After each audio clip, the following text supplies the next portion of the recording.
How's it going, everyone? It's me, Brando. And you want to know something? I have been having somewhat of a phase right now. What kind of phase? Well, it involves video games, obviously, but not any kind of video game. It's a 2D one. Yes, those kind of games. The games that are not your most mainstream popular games. 2D games are a staple in the video game history. Just remember, kids, if it wasn't for this, you wouldn't have this.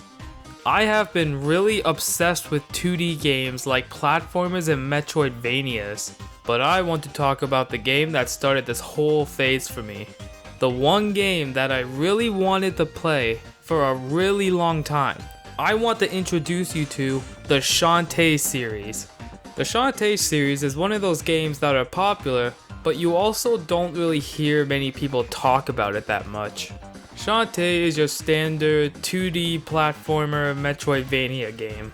But the Shantae game I want to talk about in this video is the second game in the series, and that's Shantae's Risky Revenge, the director's cut version. Why am I reviewing the second game in the series, and not the first one? Well, it's because it's officially none of your damn business, ma'am. Shantae Risky's Revenge was originally a DS game, but was ported over to the Nintendo Switch as a director's cut version.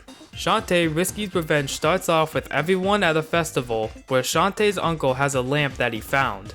Then right after, Risky Boots show up to steal the lamp. Then right after you fight Risky Boots, she still defeats Shantae. Then after that, she gets fired by her job as protector of the town. And then starts your journey to find the 3 magic seals to stop Risky Boots. The story is pretty simple, but I think what really keeps this game all together is the characters you meet along the way. All the characters in these games are so fun to interact with, but the character I really like the most in this game would have to be Roddy Tops. The reason for Roddy Tops being one of my most favorite characters in the game would have to be her personality. Roddy is a free spirit, funny and energetic character, but she is also mischievous, unpredictable, and manipulative. But with all of that, she really cares about her friendship with Shantae and values it. And I also really love when she uses a spider web to search the web. Now that we got that out of the way, let's get into the gameplay. In every Shantae game, Shantae's signature move is her hair whip. That's right, she uses her hair to attack enemies. But that's not the only thing she has at her disposal. She can also use items to help with attacking. In the game, you collect gems to buy items from the shop. Items like the pike ball, fireballs, and a cloud that can destroy anything in its path. These items were actually really useful because I am really bad at video games, but don't you underestimate me. I will kick your ass in Smash Bros. Fight me. But you can play this game with no items, but I strongly recommend it. Now we can get into the last part of the gameplay, the animal transformations. In the Shantae series, Shantae can transform into all kinds of animals at will. In Shantae's Risky Revenge, there is a monkey transformation that lets you grab onto walls and climb them. Then there is the elephant transformation where Shantae does become slower to move but makes up for her charge and attack. Lastly is her mermaid transformation that lets her swim underwater. What a big surprise. In the game, you can upgrade these abilities to make them even better, which are most needed for this game. These transformation abilities are really cool, but I really wish they added one more transformation. But you get what you get. Okay, now we make it into the last part of the review, the little changes in the director's cut version of the game. The only changes they made for the director's cut version of the game were they fixed the mapping and the warping system. And they even added a difficulty setting called Magic Mode.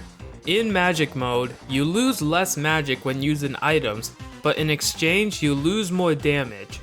I just want to say I played both normal and Magic Mode, and I just want to say there is not really any difference between them. Yes, you do lose more damage when you get hit, but it's not really that much of a loss.